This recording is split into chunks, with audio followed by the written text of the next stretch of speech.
माननीय श्रीमती प्रियंका चतुर्वेदी जी।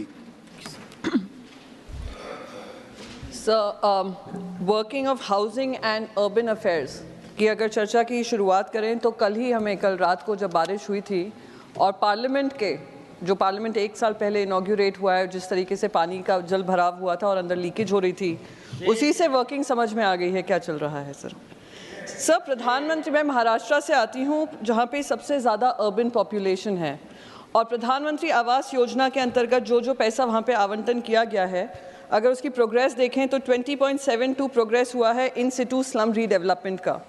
8.65% projects under affordable housing in partnership सिर्फ 8.65% हुआ है। Beneficiary led individual house construction 16.92%। Sir Maharashtra, जैसे मैंने कहा, अर्बन सेंटर है, अर्बन पॉपुलेशन है, क्या किसी तरीके की अकाउंटेबिलिटी अर्बन अफेयर्स मिनिस्ट्री देखती है कि काम हो रहा है या नहीं हो रहा है? सर ग्लोबल थिंक टैंक है नागपुर में, उसका हेडक्वार्टर है global think tank, selfless service कर रहा है और उस उम्मीद थी नागपुर को जब स्मार्ट सिटी घोषित किया जाएगा तो स्मार्ट सिटी बनाया भी जाएगा क्योंकि ग्लोबल थिंक टैंक से हेडक्वार्टर है। पर सर मैं देख रही हूँ कि 85% फंड जो वहाँ पे स्मार्ट सिटी के लिए एलोकेट किए थे, इम्प्लीमेंटेशन जो हुआ है सिर्फ 15% हुआ है, यानी 85% फंड तो ले लिया है स्टेट गवर्नमेंट ने, काम सिर्फ 15% हुआ है। तो कोई उसका अकाउंटेबिलिटी लेगा? क्योंकि ग्लोबल हेडक्वार्टर्स हैं सर ग्लोबल थिंक टैंक के, तो हाँ, तो देश को शर्मसार महसूस होना पड़ता है सर। सर मैं मुंबई से आती हूँ। सर मुंबई एक कोस्टल सिटी है और अगर उसका किसी तरीके का विस्तार करना है तो या तो हम सी रिक्लेम कर सकते हैं, क्लाइमेट चेंज तो देख ही रहे हैं, उसका प्रभाव क्या हो रहा है केरला में हमने देखा है, तो सी हम रिक्लेम नहीं कर सकते हैं। एक बहुत बड़ा प्रोजेक्ट 2022 में धारावी रीडेवलपमेंट प्रोजेक्ट 2022 में एक पर्टिकुलर इंसान को, इंडस्ट्रियलिस्ट को दिया गया था। 590 एकड़ का वो प्रोजेक्ट है सर, जिसमें 300 एकड़ का रीडेवलपमेंट होना है, जिसमें एक नेचर पार्क भी आता है, एक पावर प्लांट भी आता है और एक पंपिंग स्टेशन भी आता है। वो पूरा 590 एकड़ टेंडर के अनुसार उनको दे दिया गया था कि उसमें आप ट्रांजिट कैंप्स बना लीजिए, आप उसमें रिहैबिलिटेशन का जो एलिजिबल हैं आप रिहैबिलिटेशन कर लीजिए। टेंडर के अनुसार उनको दे दिया गया।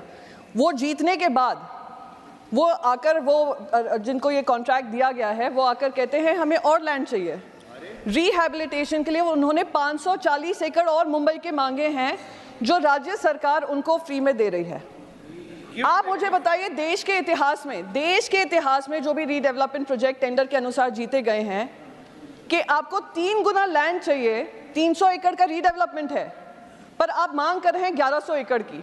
यानी खुली मुंबई में तो लूट मची हुई है कि किस तरीके से लैंड ग्रैब करें। और ये जो लैंड लिया जा रहा है वो ऐसी जगहों पे लिया जा रहा है जो एनवायरमेंटल हैजर्ड भी हो सकते हैं। सॉल्ट पैन लैंड्स की बात करें, सॉल्ट पैन लैंड्स उनको हैंड ओवर कर दिया।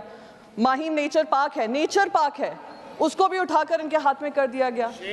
ओपन स्पेसेस की बहुत कमी है मुंबई में सर। और महालक्ष्मी रेस कोर्स एक बहुत इंपॉर्टेंट, एक आइकॉनिक जगह है, जिसको भी रीडेवलपमेंट ब्यूटिफिकेशन के अंतर्गत उसको प्राइवेट कॉन्ट्रैक्टर्स को हैंडओवर करने वाले हैं। सर दुख इस बात का होता है कि रीडेवलपमेंट, अर्बन हाउसिंग और अर्बन ब्यूटिफिकेशन के आधार पर अनप्लैन्ड डेवलपमेंट हो रहा है और उसका एक जीता जागता उदाहरण हमारा पार्लियामेंट भी है। आप देखिए, हम वो पुराना पार्लियामेंट छोड़कर आए ये कहकर के पुराना हो गया है, हैंडल नहीं कर पा रहा है कि कितना देश प्रगति किया है, पर उसमें एक भी बार लीकेज की सुनाई नहीं दी।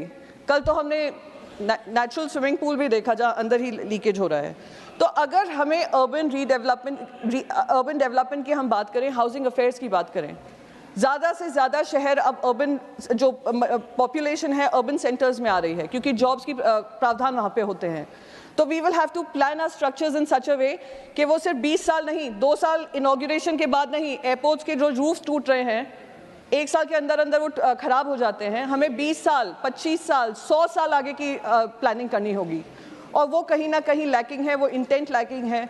मैं बस इन्हीं शब्दों के साथ अपनी बात खत्म करना चाहूंगी सर। Thank you. धन्यवाद माननीय प्रियंका जी।